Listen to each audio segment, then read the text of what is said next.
وہاں پہ کہا گیا ہے کہ میاں اور بیوی ایک دوسرے کا لباس ہیں، تو میں یہ بتا نہیں سکتا۔ کچھ عرصہ بیتا، طلاق ہو گئی، تو دوبارہ سے آگے بیٹھے ہیں، کہا بڑے بھائی دوبارہ سے سوال ہے کہ کیا معاملہ تھا؟ فرمایا حسین تو نے قرآن نہیں پڑھا؟ کسی غیر محرم عورت کے بارے میں مجھ سے کیوں پوچھ رہے ہو؟ انداز چیک کریں، یہاں پہ ہم کتنا کریکٹر جو ہے وہ گنتے ہیں۔ کوئی عورت چل رہی ہے تو اس کے بارے میں ہم کہہ دیتے ہیں کہ یہ بد کردار ہے، کوئی کسی کے ساتھ نہیں مل پاتی تو وہ ہم بد کرداری کا اتنا لحاظ نہیں کرتے کہ محلے کے اندر چلنے والی ہر عورت، ایک چوک میں لڑکے 4 کھڑے ہیں تو ڈسکشن پوائنٹ ہی ہمارا یہ ہوتا ہے کہ اس کا کردار کیسا ہے۔ ہم کردار کی جو ڈگریاں ہیں نا وہ 24 گھنٹے بانٹتے ہیں، وہ اپنی کزنوں سے لے کر اپنے معاشرے میں، سوائے اپنی بہنوں کے، ہم کیونکہ ان کی رسپیکٹ ہماری عزت ہوتی ہے تو ہم تھوڑا سوچ دیتے ہیں، باقی تو ہم پورے محلے کے اندر اپنے گھر کے علاوہ ہر جگہ کردار کی ڈگریاں بانٹتے ہوتے ہیں۔ یہ جو کردار کی ڈگری ہے یہ بانٹنا کتنا اس معاشرے کے لیے ناصور ہے، بیان کیجیے گا۔ دیکھیے بڑا خوبصورت پوائنٹ آپ نے اٹھایا ہے، اور اس سے قرآن نے بھی بڑی سختی سے منع کیا ہے۔ جی۔ اللہ تبارک و تعالیٰ قرآن میں ارشاد فرماتا ہے یا ایھا الذین آمنوا اجتنبوا کثیرا من الظن ان بعض الظن اسم ولا تجسسوا اللہ ولا یغتب بعضکم بعضا اللہ ایحب احدکم ان یاکل لحم اخیہ میتا فکرہتموہ، اللہ یعنی اے ایمان والو بہت سارے گمانوں سے بچو، کیونکہ بعض گمان ایسے ہوتے ہیں جو ہے نا وہ گناہ ہوتے ہیں، سراسر گناہ ہوتے ہیں، اور تم میں سے کسی ایک کی غیبت تم نہ کرو۔ کیوں؟ غیبت کرنا گویا ایسا ہی ہے کہ جیسے تم اپنے دوسرے مردہ بھائی کا جو ہے نا وہ گوشت کھاؤ۔ اللہ اکبر، اللہ اب اکبر۔ یہاں دیکھیے کہ ہمارے لیے بڑی سبق والی بات ہے کہ امام حسن مجتبی رضی اللہ عنہ اپنے گھر کی بات نہیں بتا رہے، اپنے اہلیہ اور محترمہ اپنے بھائی کو نہیں بتا رہے، یہ دیکھیں نا ذرا پوائنٹ چیک کریں ہم تو۔ کیونکہ انہیں تربیت ملی تھی امام الانبیاء صلی اللہ علیہ وسلم اکبر، اللہ اکبر، اللہ کے نبی صلی اللہ علیہ وسلم نے فرمایا تم میں سے بہترین شخص وہ ہے جو اپنے آل کے لیے سب سے بہتر ہو، اور میں سب سے زیادہ بہتر ہوں اپنے آل۔ اللہ اکبر۔ تو انہیں تربیت ملی تھی امام الانبیاء صلی اللہ علیہ وسلم کی، تو انہوں نے بڑی خوبصورت بات کی اور ہمارے لیے بڑا عظیم سبق چھوڑ گیا کہ اپنے بھائی کو بھی اپنی اہلیہ کی بات نہیں بتائی۔ تو پیغام یہ دینا چاہتے ہیں کہ جہاں اپنے بھائی کو اہلیہ کی بات نہیں بتا رہے تو وہاں ایک مسلمان بھائی اور ایک مسلمان بہن کے متعلق آپ غلط گمان کیسے بنا سکتے ہیں؟ اور یہاں پر ایک بڑی زبردست بات میں آپ کو بتاتا ہوں کہ فقہاء کرام نے لکھا ہے کہ اگر کوئی بندہ آپ کے ساتھ وعدہ کر جاتا ہے کہ میں آپ کے پاس آؤں گا فلاں دن یا فلاں ڈیٹ کو، تو اگر وہ نہیں پہنچ پاتا تو فقہاء کرام نے لکھا ہے کہ اس سے پہلے آنے سے پہلے اس سے ملاقات سے پہلے آپ 160 خیالات ایسے بنائیں کہ اس کی جان بچ جائے۔ یہ نہ ہو کہ آپ اس کے متعلق غلط گمان سوچ لیں اور وہ آ کر کہے بھائی میری یہ ایمرجنسی بن گئی تھی اور میں اس وجہ سے آپ کے پاس پہنچ نہیں سکا ہوں، تو پھر آپ کو شرمندگی کرنی پڑے، اور جو آپ نے بہت سارے گمان سوچے ہوئے تھے ان کا وبال آپ کو اور ان کی سزا آپ کو ملے۔ اس سے پہلے یہ ہے کہ آپ نے 160 خیالات، تو ہم تو ایک بھی نہیں سوچتے، فوراً ہم یہ کہہ دیتے ہیں اس کی ایسی تیسی فلاں ہم ایسا کر دیں گے اور اس نے میرے ساتھ یوں کیا۔ تو امام حسن رضی اللہ عنہ کی یہ خوبصورت سبق آموز بات ہمارے لیے، یعنی اپنی جب رشتہ ازواج میں ہیں تب بھی برائی نہیں کی، اور جب چلی گئی تو تب بھی، اور حالانکہ نیچر ہماری کیا ہے، ہم تو رشتہ ازواج میں ہوں تب بھی غلطی اس کی ہے، بلیم اس کا ہے، یہ اس نے کیا وہ اس نے کیا، مطلب ہم تو روٹی صحیح نہ پکانے سے شروع کرتے ہیں اور بات ہم کہاں پہ لے جاتے ہیں، نانا ہے محبت آ ہی جاتی ہے۔ قبلہ ایسی محبت کی مثالیں کہ شہر سے باہر جانا تو آتے سار پوچھنا میرا حسن کدھر ہے، میرا حسین کدھر ہے۔ کہا کرتے تھے جب یہ ساروں نے فتویٰ لگا دیا کہ اے نبی تم ہی کہتے تھے، قریش والے کہتے تھے کہ تم نبوت کا دعویٰ تو کر بیٹھے ہو، تمہارا جو ہے نا وہ آگے والی وارث جسے ہم کہتے ہیں نا، تمہارا گدی نشین کوئی نہیں ہے۔ جب حسن جب دنیا میں آئے نا تو منہ بن گئے، بڑے لوگ خوش بھی ہوئے، بڑی محبتوں کا بھی اظہار ہوا، لیکن جن کے منہ بنے نا وہ اب اس بات میں تھے کہ اب کیا بولیں گے۔ اور حسن بھی کون، مشابت میں بالکل سیم، شکلیں سیم، مطلب آنکھیں سیم، ناک سیم۔ کہتے ہیں کہ دیکھ کے نبی کا دور یاد آ جاتا تھا، جوانی دیکھ کے بزرگ کہا کرتے تھے کہ لگتا ہے کہ وہ محمد جا رہا ہے۔ قبلہ یہ جو مشابت تھی، یہ اللہ پاک جو ہے نا اسکرپٹ لکھتا ہے تو کمال لکھتا ہے، ہم جو ہے ہماری سوچ و گمان میں نہیں ہوتا۔ آپ کیا کہیں گے، اسکرپٹ کا راز کیا تھا؟ میرے آقا علیہ الصلوۃ والسلام کی بڑی خوبصورت حدیث مبارکہ ام فضل رضی اللہ عنہا بیان کرتی ہیں سبحان اللہ، کہ میں نے امام حسن مجتبی رضی اللہ عنہ کی پیدائش سے پہلے ایک خواب دیکھا، اللہ اور خواب میں یہ دیکھتی ہوں کہ امام الانبیاء صلی اللہ علیہ وسلم کے جسم کا ایک ٹکڑا میری گود میں آیا ہے۔ اللہ اللہ تو وہ یہ خواب لے کر اللہ کے نبی صلی اللہ علیہ وسلم کے دربار میں گئی، تو اللہ کے نبی صلی اللہ علیہ وسلم مسکرائے اور مسکرا کر فرمایا ام فضل، میری زہرا کے گھر میری زہرا کے گھر ایک بیٹا آنے والا ہے اور وہ آپ کی گود میں آئے گا۔ اللہ اکبر۔ تو ام فضل فرماتی ہیں کہ بالکل اس خواب کے کچھ ہی لمحوں کے بعد، کچھ دنوں کے بعد ہی امام حسن مجتبی رضی اللہ عنہ کی پیدائش ہوئی۔ اللہ جب آپ کی پیدائش ہوئی تو آپ نے جو آنکھ کھولی ہے وہ امام الانبیاء صلی اللہ علیہ وسلم کی گود میں کھولی ہے، اور آپ کو جو پہلی گھٹی ملی ہے وہ لعاب مصطفیٰ صلی اللہ علیہ وسلم کی سبحان ملی اللہ ہے۔ اور حضرت ابو ہریرہ رضی اللہ عنہ حدیث مبارکہ کے راوی ہیں، بیان کرتے ہیں کہ ایک مرتبہ اللہ کے نبی صلی اللہ علیہ وسلم نے مجھے ساتھ لیا اور چل پڑے، مسجد سے ہم نکلے تو ہم بازار میں گئے، بازار میں گئے اور بازار سے پھر واپس آئے۔ راستے میں اللہ کے نبی صلی اللہ علیہ وسلم نے کوئی بات نہیں کی اور سیدھا امام حسن مجتبی رضی اللہ عنہ کے گھر تشریف لے گئے اور جا کر پوچھا کہ وہ بچہ کہاں ہے، اسے لے آؤ۔ تو امام حسن مجتبی رضی اللہ عنہ کو لایا گیا، اللہ کے نبی صلی اللہ علیہ وسلم نے ان کو اپنی گود میں لیا اور پھر اپنی زبان مبارک ان کے منہ میں دی، اللہ اکبر۔ منہ میں دے کر پھر آپ اللہ کے نبی صلی اللہ علیہ وسلم نے وہاں پر دعا فرمائی، یا اللہ میں اس سے محبت کرتا ہوں، تو بھی اس سے محبت سبحان رکھ، اللہ۔ اور جو اس سے محبت رکھتا ہے یا اللہ تو اس سے بھی محبت رکھ، سبحان اللہ۔ اور جو ان سے بغض رکھے، جو ان سے بغض اللہ رکھے اکبر اس سے اللہ بھی بغض اکبر۔ رکھے۔ تو گویا بسم اللہ بسم اللہ بسم اللہ کو۔ ہاں جی، قاری انعام الحق صاحب سے میں گزارش کروں گا کہ بسم اللہ پڑھ کے کچھ عنایت فرمائیں ہمیں، اور پھر ہم اپنے بھائی کی طرف، میروی صاحب کی طرف جاتے ہیں۔ سب نظارے حضور آپ کے ہیں، سب نظارے حضور آپ کے ہیں، چاند تارے حضور آپ کے ہیں، سب نظارے حضور آپ کے واہ واہ، ہیں، کمال چاند تارے حضور آپ کے ہیں، سب نظارے حضور آپ کے ہیں۔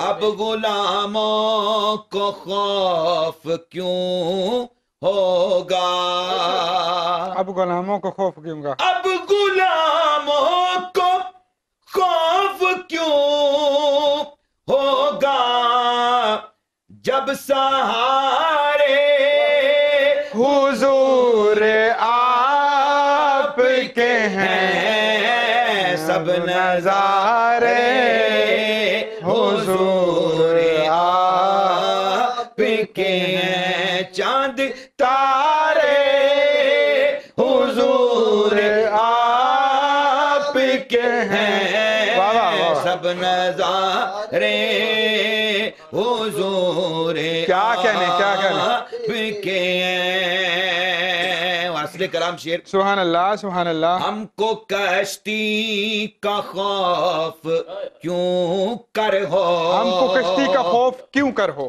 ہم کو کشتی کا خوف کیوں کر ہو، سب کنارے حضور آپ کے ہیں، حضور آپ کے ہیں، سب نظارے حضور کیا کہنے قاری صاحب، سلامت رہے سلامت رہے۔ کمال جی کمال، سبحان اللہ سبحان اللہ۔ اور مکتا بڑا کلام تھا، کمال تھا کہ جنہوں نے اپنا گھر سارا وار دیا وہ دلارے حضور آپ کے ہیں، سبحان اللہ۔ دلاروں کی بات کروں نا تو دلاروں کی بات میں یہ آتا ہے کہ وقت شہادت ہے، 3 بار کسی نے زہر دیا، 2 بار بے ضرر گیا، تیسری بار معلوم بھی ہے کس نے زہر دیا ہے، فرمایا میں معاملہ رب پہ چھوڑتا ہوں۔ اللہ، ہمیں کوئی گالی دے دے تو ہم کہتے ہیں کہ ہم ڈبل ٹرپل نہ دیں گے تو ہمیں دل کو سکون نہیں ملے گا۔ یہ ہے نرم مزاجی، یہ ہے صلح رحمی، یہ ہے محبت کی بات۔ کہا میرا حسین کلیجہ پھٹ رہا ہے، مجھے لگ رہا ہے کوئی چیز بڑی اثر کر رہی ہے، باتیں کر رہی ہیں، آخری ملاقات۔ فرمایا حضرت حسین رضی اللہ تعالیٰ عنہ آپ کو معلوم ہے کہ کون ہے قاتل، تو نام بتا دیں۔ فرمایا حسین کیا کرو گے، اس سے لڑو گے، اس سے جنگ کرو گے، اسے مارو گے، چھوڑو میں نے معاملہ اللہ پہ چھوڑ دیا. قبلہ یہ معاملے ہم اللہ پہ کیوں نہیں چھوڑتے؟ ہم نے اپنی روزی روٹی کا بھی ٹھیکہ اپنے ذمہ لیا ہوا ہے, ہم نے لوگوں کے ساتھ سارے نظام کرنے کا بھی ٹھیکہ اپنے ذمہ لیا ہوا ہے, ایون کہ ہم نے فتوے بھی لگانے کا ٹھیکہ اپنے ذمہ وہ لیا ہوا ہے. ہم اللہ کے معاملے کوئی معاملہ کرتے کیوں نہیں؟ دیکھیں امام حسن مجتبی رضی اللہ عنہ کی پوری سیرت ہمیں یہ سبق دے رہی ہے, یعنی بچپن سے لے کر آپ کے وصال تک جی جی قدم قدم پر آپ نے, بلکہ ایک مرتبہ آپ کے پاس ایک شخص آیا, درخواست لے کر آیا, اللہ تو آپ نے درخواست پڑے بغیر درخواست رکھ دی اور کہا کہ آپ کی حاجت پوری کی جائے گی. اللہ اور یعنی آپ آنکھوں کو یہ پڑھ لیتے تھے اور ہمیشہ صلہ رحمی کا ہی آپ نے درس دیا ہے. اور جب دنیا سے جانے کے وقت بھی آپ نے امام حسین رضی اللہ عنہ سے کہا کہ اے میرے بھائی, اگر جس پر آپ کو شک ہو رہا ہے آپ بھی اسے معاف کر دینا, اس سے بدلہ نہ لینا, یہ معاملہ اللہ کے سپر کر دیں, جس نے میرے ساتھ کیا ہے میں اس کا معاملہ اللہ کے پاس چھوڑتا ہوں. گویا کہ یہ سبق دیا ہے کہ آپ معاف کرنے میں, کیونکہ معاف کرنا یہ اللہ کی صفت ہے, معافی کے دروازے کھولے رکھو, کبھی بھی اپنی معافی کے دروازے بند نہ کرو. اور حدیث مبارکہ میں آتا ہے کہ معاف کرنا, اور قرآن میں بھی ہے کہ یہ اللہ والوں کی صفات ہے, معاف کرنا, غصے کو پی جانا اور معاف کرنا. اور جو بندہ معاف کرتا ہے اور جو بندہ جھک جاتا ہے وہ رب کی بارگاہ میں اٹھ جاتا ہے, وہ رب کا بھی بارگاہ میں بلند ہو جاتا ہے. ہمیشہ یہ مقولہ بھی ہے کہ جس درخت پر پھل زیادہ ہوتے ہیں وہ ہمیشہ جھکا رہتا ہے. تو جس کے اندر ظرف بڑا ہوتا ہے, اخلاق اچھا ہوتا ہے, اور اس نے تعلیمات مصطفیٰ صلی اللہ علیہ وسلم کو اور تعلیمات اہل بیت کو, تعلیمات صحابہ کو پڑھا ہوتا ہے اور پھر اس کو اپنانے کی کوشش کی ہوتی ہے, وہ ہر مقام پر, ہر موڑ پر صلہ رحمی کا ہی جو ہے نا وہ نمونہ پیش کرتا ہے, اور عفو اور درگزر کا ہی آئینہ اور نمونہ پیش کرتا ہے. قبلہ دو باتیں ذہن میں آتی ہیں اور بڑی عجیب سا سوال ذہن میں آتا ہے. عجیب اس سینس سے کہوں گا, ٹاپک سے ہٹ کے ہے تھوڑا. سادات ہمارے سر کے جو ہے نا وہ ان کے جوتے بھی ہمارے سروں پہ موجود ہیں. قبلہ اس مسلم امت کو لیڈ کس نے کرنا ہے؟ ڈائریکشن نہیں ہے. امام حسن کی میں کہتا ہوں کہ سادات پہ میں صدقے اور قربان. وہ امام حسن کی اولاد ہو, حسین کی اولاد, میں ان کے صدقے, میں ان کے واری, میں ان کے قربان. قبلہ کیا جو وقت حاضر کا دور ہے یہاں پہ سادات کو اپنا کردار ادا کرنا ہوگا؟ اگر کرنا ہوگا تو کیسے کرنا ہوگا؟ سادات کو امام حسین حسنین کریمین کی سیرت طیبات کو سامنے لانا ہوگا, اور سیرت مصطفیٰ صلی اللہ علیہ وسلم کو سامنے رکھنا ہوگا, سیرت اصحاب رسول صلی اللہ علیہ وسلم کو سامنے رکھنا ہوگا, اور اپنی نسبت کی لاج رکھنی ہوگی. جو نانا جان نے انہیں دین دیا ہے, شریعت دی ہے, جو پیغام دیا ہے, جو سیرت چھوڑی ہے, اس کے مطابق حضور کی امت کو اس راستے پر لے کر چلنا ہوگا. اگر آج سادات ہی اس سے اپنی روح گردانی کریں گے اور پسی پش ڈالیں گے تو پھر پاکی امت کا کیا بنے گا؟ اور سادات کا یہ زیادہ فرض بنتا ہے, بلکہ جو ان کی نسبت ہے, نسبت کے اعتبار سے, کیونکہ نسبت کو ہمیشہ جو ہے نا وہ اعلیٰ مقام حاصل ہوتا ہے اور اس کو دیکھا جاتا ہے نسبت کے اعتبار سے, اور نسبت بہت بڑی چیز ہوتی ہے. تو اس نسبت کی لاج رکھتے ہوئے سادات کرامی کو اپنا کردار ادا کرنا ہوگا, اور حسنین کریمین کی سیرت طیبات کو جو ہے نا وہ اپنانا ہوگا اور وہ کردار سامنے لانا ہوگا. قبلہ اگر سر جھکایا ہوتا تو امام حسن رضی اللہ تعالیٰ عنہ کی تعلیمات پہ عمل کرتے. سخاوت کا درجہ یہ ہے, رمضان مبارک چل رہا ہے, اور جو فقیر ہیں, جو جن کو اللہ نے ہاتھ پھیلانے کی توفیق عطا فرمائی ہے, پہلی بار ان کے لیے بھی کچھ فرما دیجیے گا کہ آج کل سنا ہے 10 روپے 50 روپے مارکیٹ میں جو ہے وہ صدقہ نہیں لیا جاتا, وہ چاہے فقیر ہو یا کوئی, ریٹ بڑھ گئے ہیں مارکیٹ کے اندر. قبلہ یہ جو سخاوت والا سلسلہ ہے یہ ہمیں بطور قوم, بطور پاکستانی کیسے ادا کرنا ہے؟ ہر دوسرے گھر کا المیہ ہے کہ پردہ پوشی میں وقت گزارا جا رہا ہے, ورنہ حالات اب بدتر سے بدتر ہو گئے ہیں. سخاوت کا سوال اس لیے ہے کہ آج ان کا دن ہے, شاید ان سے بڑا سخی پیدا ہی نہ ہو, کیونکہ 2 بار اپنا گھر لٹایا, اور کہتے ہیں کہ ایسے لٹایا کہ گھر میں بھی آ کے چراغ لگا کے ڈھونڈا کہ کچھ چیز رہ تو نہیں گئی, وہ دیوار میں کوئی سوئی بھی آئی تو وہ بھی جا کے دیا. قبلہ ذرا عنایت فرما دیں کچھ ایسے جملے کہ جو تعلیمات امام حسن ہو, اور میرے امام سنیے, کوئی میسج بھی دے دیں ان کو تاکہ یہ عمل پیرا ہو سکیں. امام حسن مجتبی رضی اللہ عنہ کی سیرت طیبہ سے ہمیں بہت بڑا سبق ملتا ہے. ایک تو آپ بہت بڑے سخی تھے, اور سخی پھر رمضان المبارک کی مبارک ساعتوں میں صدقہ دینا اللہ کے نبی صلی اللہ علیہ وسلم نے فرمایا زیادہ افضل ہے, کیونکہ عام طور پہ آپ صدقہ دیتے ہیں اس کا ثواب بھی آپ کو ملتا ہے, لیکن جب وہی صدقہ آپ رمضان المبارک کی مبارک ساعتوں میں آپ دیتے ہیں تو اس صدقے کا ثواب 70 گنا بلکہ 700 گنا تک بڑھ جاتا ہے. سبحان اللہ. اور پھر اللہ کے نبی صلی اللہ علیہ وسلم نے فرمایا اپنے آپ کو جہنم کی آگ سے بچاؤ چاہے وہ ایک کھجور کا دانہ ہی کیوں نہ ہو، چاہے وہ ایک کھجور کا دانہ ہی کیوں نہ ہو. تو اس پر امام حسن مجتبی رضی اللہ عنہ کی سیرت طیبہ ہمارے لیے امنی نمونہ ہے کہ آپ نے جب وہ ایک مشہور واقعہ ہے، واقعہ بڑا لمبا چوڑا ہے، امام حسن اور امام حسین رضی اللہ عنہ اور عبداللہ بن جعفر رضی اللہ عنہ، جب آپ کے بارے میں آتا ہے کہ آپ نے پیدل 20 حج کیے تھے، یعنی مدینہ شریف سے چل کر مکہ شریف تک پیدل 20 حج کیے تھے. اور ایک حج کے سفر کے دوران ایک جگہ پہ یعنی سامان والا قافلہ تھا وہ پیچھے رہ گیا.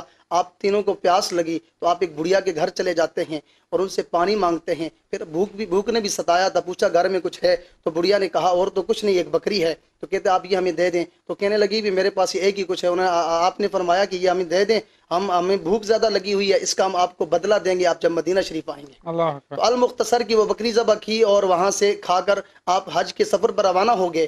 کچھ ہی عرصے کے بعد جب وہ بڑھیا تنگ دستی کے عالم میں جب مدینہ شریف واپس اس کے خاوند گھر میں آئے، پوچھا کہ آپ نے بکری بالکل انجان لوگوں کو کھلا دی ہے، یہ ایسا کیوں کیا ہے؟ خیر اس کے بعد کچھ عرصے کے بعد جب وہ بڑھیا مدینہ شریف میں گئی تو امام حسن مجتبی رضی اللہ عنہ کے پاس سے گزر رہی تھی. تو امام حسن مجتبی رضی اللہ عنہ باہر آ گئے.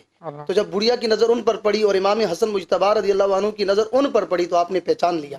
تو سیدھا ان کے پاس چلے جاتے ہیں اور فرماتے ہیں کہ آپ نے مجھے پہچانا؟ تو بڑھیا نے کہا نہیں میں نے نہیں پہچانا. تو آپ نے فرمایا کہ میں وہی ہوں، ہم وہی جو 3 لوگ تھے آپ کے گھر جنہوں نے بکری کھائی. اندر لے جاتے ہیں اور اندر آپ کی اس بڑھیا کی آپ مہمان نوازی کرتے ہیں اور پھر 1000 بکری، یعنی 1000 بکریاں اور 1000 دینار دیتے ہیں. سبحان اللہ. 1000 دینار دیتے ہیں. پھر ان کو پیسے لے کے چھپ جاتے ہیں، وعدہ خلافی کرتے ہیں. اللہ اور پھر یہیں پہ بس نہیں ہے، یہاں سے پھر ان کو ایک ساتھ یعنی غلام کرتے ہیں اور ان کو امام حسین رضی اللہ عنہ کے گھر کا پتہ بتاتے ہیں.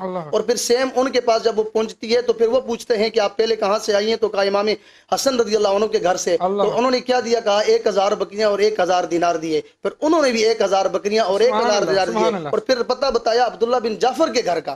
جب وہ گڑیا وہاں پہ پہنچتی ہے تو عبداللہ بن جعفر رضی اللہ عنہ نے یہ سارا ماجرا سن کر کہا کہ انہوں نے کیا دیا؟ کہا 1000 بکریاں اور 1000 دینار دیے. تو انہوں نے 2000 بکریاں اور 2000 دینار دیے. اب لجپالی کا عالم دیکھیں اور سخی بادشاہ یعنی سخی گھرانے کو دیکھیے کہ انہوں نے اس بڑھیا کو یعنی 4000 دینار اور 4000 بکریاں اس بدلے کے ایک بکری کی وجہ ایک بکری کے. اور یہاں پہ قبلہ ابھی بات رکے گی نہیں کیونکہ افطار ٹرانسمیشن میں بھی میرا سیم ٹاپک ہے.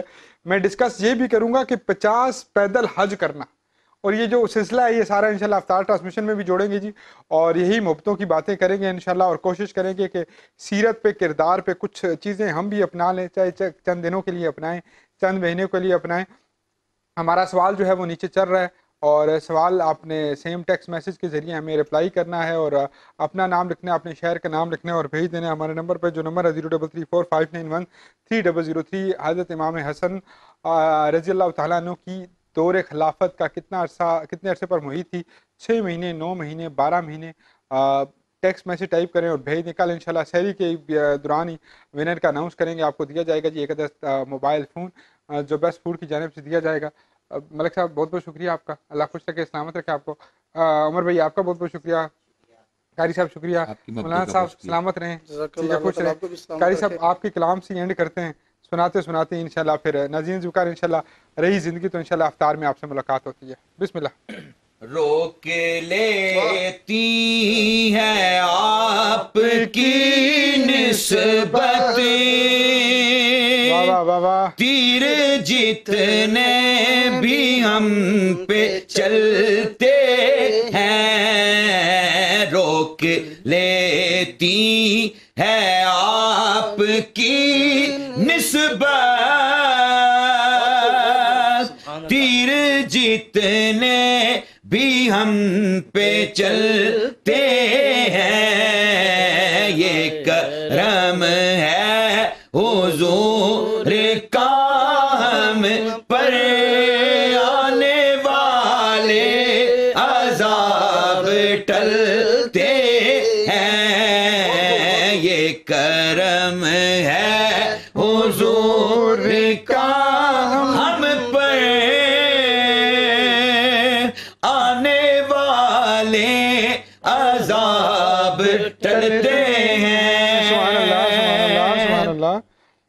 وہی بھرتے ہیں جھولیاں سب کی، وہ سمجھتے ہیں بولیاں سب کی، وہی بھرتے ہیں جھولیاں سب کی، وہ سمجھتے ہیں بولیاں سب کی۔ آؤ بازار مصطفیٰ کو چلے، آؤ بازار مصطفیٰ کو چلے، کھوٹے سکے وہیں پہ چلتے ہیں، یہ کرم ہے حضور کا ہم پر، آنے والے عذاب ٹلتے ہیں۔ بڑا قیمتی شعر ملک سبحان صاحب۔ اللہ سبحان اللہ۔ اب کوئی کیا ہمیں گرائے گا، ہر سہارا گلے لگائے گا۔ اب کوئی کیا ہمیں گرائے گا، ہر سہارا گلے لگائے گا۔ ہم نے خود کو گرا لیا ہے وہاں، گرنے والے جہاں سنبھلتے ہیں، ہم نے خود کو گرا لیا ہے وہاں، خود کو گرا لیا ہے وہاں، گرنے والے جہاں سنبھلتے ہیں۔ رحمتیں